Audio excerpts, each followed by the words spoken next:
ಸೋಮವಾರ ಬೆಳಗ್ಗೆ ಇಲ್ಲಿ ನಮ್ಮ ಬೆಂಗಳೂರು ಅಭಿವೃದ್ಧಿ ಸಚಿವರು ಕೃಷ್ಣ ಬೈರೇಗೌಡರು ಮತ್ತು ನಾವೆಲ್ಲ ಸೇರಿ ಈ ನಮ್ಮ ಕ್ಷೇತ್ರದಲ್ಲಿ ಈ ಆರ್ ಟಿ ಸ್ಟ್ರೀಟ್ ಏನಿದೆ ವಿನೂತನವಾದಂಥ ಒಂದು ಪ್ರಯೋಗವನ್ನು ಮಾಡಿ ಇಲ್ಲಿ ರಸ್ತೆ ಉದ್ಘಾಟನೆ ಮಾಡಿಸ್ತಾ ಇದ್ದೀವಿ. ಇದು ತಮಗೆಲ್ಲ ಗೊತ್ತಿದೆ, ಈ ಚಿಕ್ಕಪೇಟೆ, ಕಾಟನ್ಪೇಟೆ ಇಲ್ಲೆಲ್ಲ ಭಾಳ ಚಿಕ್ಕ ರಸ್ತೆಗಳು ಮತ್ತು ಜನ ಹೆಚ್ಚು ಓಡಾಡುವಂಥ ಸ್ಥಳಗಳು.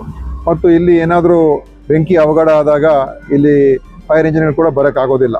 ಆದ್ದರಿಂದ ನಾವು ಮತ್ತೆ ಬಹುಶಃ ಒಂದು 3-4 ದಶಕಗಳ ನಂತರ ಬೆಂಗಳೂರಿನಲ್ಲಿ ಈ ಫೈರ್ ಹೈಡ್ರೆಂಟ್ ವ್ಯವಸ್ಥೆಯನ್ನು ನಾವು ಮಾಡಿದ್ದೇವೆ ಇಲ್ಲಿ.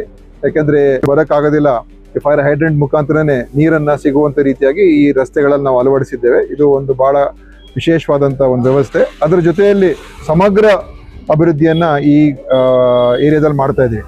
ಈಗಾಗಲೇ ನಾವು ಆರ್ ಟಿ ಸಿಗಳಲ್ಲಿ ಮಾಡಿದ್ದೇವೆ, ಆಸ್ಪತ್ರೆ ರಸ್ತೆಯಲ್ಲಿ ಕಾಮಗಾರಿ ನಡೀತಾ ಇದೆ.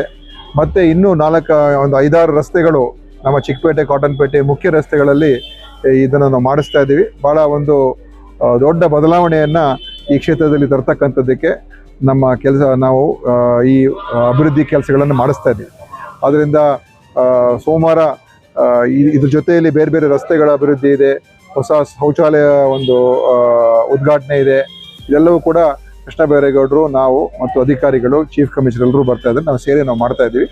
ಇದನ್ನು ನೋಡಿ ಬಹುಶಃ ಎಲ್ಲೆಲ್ಲಿ ಈ ಡೆನ್ಸ್ ಪಾಪ್ಯುಲೇಷನ್ ಇರುವಂಥ ಪ್ರದೇಶಗಳಲ್ಲಿ, ಚಿಕ್ಕ ರಸ್ತೆಗಳಿರುವಂಥ ಪ್ರದೇಶಗಳಲ್ಲಿ ಬೆಂಗಳೂರಿನಲ್ಲಿ ಈ ವ್ಯವಸ್ಥೆ ಎಲ್ಲ ಕಡೆ ಅಳವಡಿಸಿದ್ರೆ ಯಾವುದೇ ಒಂದು ಅನಾಹುತ ಆಗ್ತಕ್ಕಂಥದ್ದನ್ನು ತಡೆ ಹಿಡಿಯೋದಕ್ಕೆ ಒಂದು ಅವಕಾಶ ಆಗುತ್ತೆ ಅಂತ ನಮ್ಮ ಒಂದು ಭಾವನೆ ಆಗಿದೆ.